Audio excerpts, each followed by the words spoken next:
ناراض مت ہوئیے گا، ہمارے بہت سارے نمازی بھائی کہتے ہیں کہ صاحب الحمدللہ 40 سال سے نماز پڑھ رہا ہوں، لیکن ان سے نماز سن کر دیکھ لیں، نہ الحمد صحیح پڑھتے ہیں نہ اس کے ساتھ سورت صحیح پڑھتے ہیں، نمازوں کا ٹھکانہ ہی نہیں ہے۔ وجہ اس کی کیا ہے؟ ہم نے دیکھ دیکھ کے نماز سیکھی ہے، کسی عالم سے یہ کتاب پڑھ کر نہیں سیکھی ہوتی۔ ہم مسجد میں آتے ہیں ایک یوں تکبیر لگا، کہتے ہیں یہ بھی کوئی طریقہ ہوگا، ایک یہ بھی کوئی طریقہ ہوگا، ایک آئی یہ بھی ایک طریقہ۔ ہمارے بچے پریشان ہوتے ہیں کہ کیا، بعض بزرگ وضو کر رہے ہوتے ہیں، ہاتھ دھویا پھر یہ وہ بچہ کہتا ہے یہ بھی کچھ ہے، ہاتھ دھونے کے بعد کرنا ہوگا۔ اب اسے پتہ نہیں یہ سنت ہے یہ خلاف سنت۔ ہمارے نوجوان بعض اوقات نماز پڑھ رہے ہوتے ہیں، پف نکلی ہوئی ٹوپی غائب۔ اب ٹوپی سے نماز پڑھنا مستحب ہے، اس کا انکار نہیں ہے، اور ہم ادب بھی اس کو کہتے ہیں، لیکن بغیر ٹوپی کے نماز پڑھنا نہ گناہ ہے نہ کوئی مکروہ تحریمی، زیادہ سے زیادہ آپ کہہ سکتے ہیں مکروہ تنزیہی، جو گناہ نہیں ہے نظر شرع میں لیکن اچھا بھی نہیں ہے یوں۔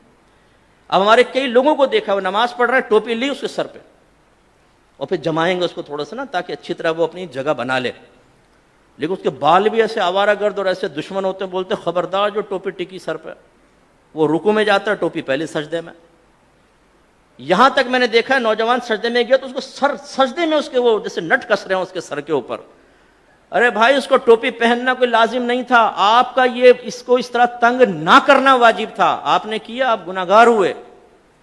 سرکار نے تو نمازی کے آگے سے ایک قدم بڑھنا منع فرمایا، آپ پوری تباہ زمائی کر رہے ہیں اس کے سر کے اوپر ٹوپی لگانے کے سلسلے میں۔ ایسی بیٹا آنکھیں بند کر کے نماز نہیں پڑھتے ہیں، آنکھیں کھول کر پڑھتے ہیں۔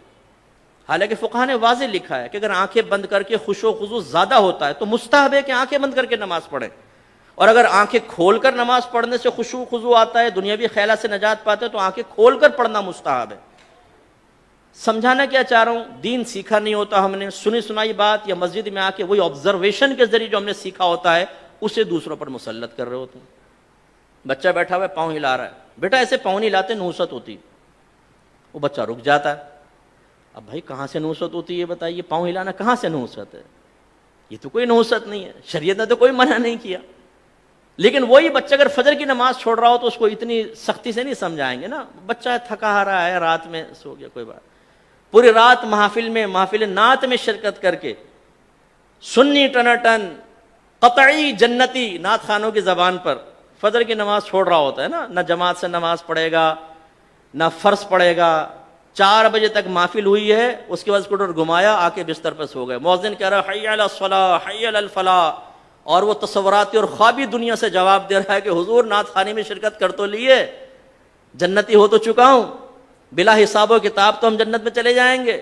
خود نعت خان نے شعر سنایا ہے، ہم رسول اللہ کے جنت رسول اللہ کی، یہ حی علی الصلاح حی علی الفلاح دوسرے لوگوں کے لیے ہے، جو نعت خوانی میں شرکت نہیں کرتے ان کے لیے ہو سکتا ہے، ہم تو جنتی ہیں۔ یہ ہم لوگوں کی حالت ہے۔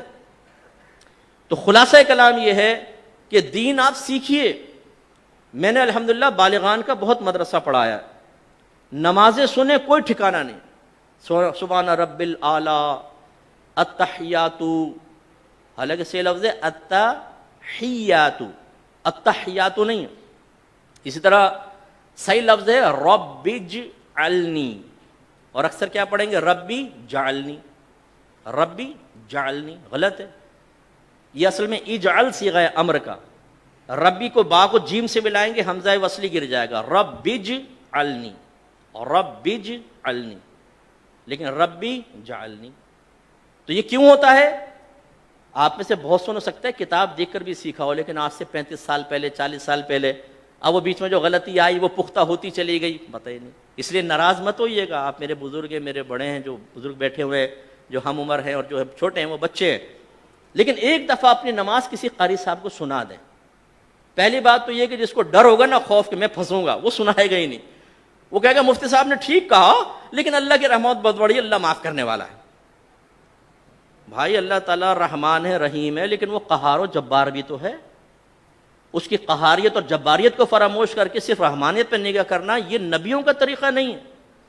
وہ وصف نبوت حاصل کرنے کے باوجود، صحابہ کرام وصف صحابیت حاصل کرنے کے باوجود ڈرتے رہے اپنے رب سے، وہ رحمت کا یقین بھی رکھتے تھے اور اللہ کے عذاب سے بھی خوف زدہ رہتے تھے۔ یہ ایک مومن کی شان ہے۔ تو سیکھیے،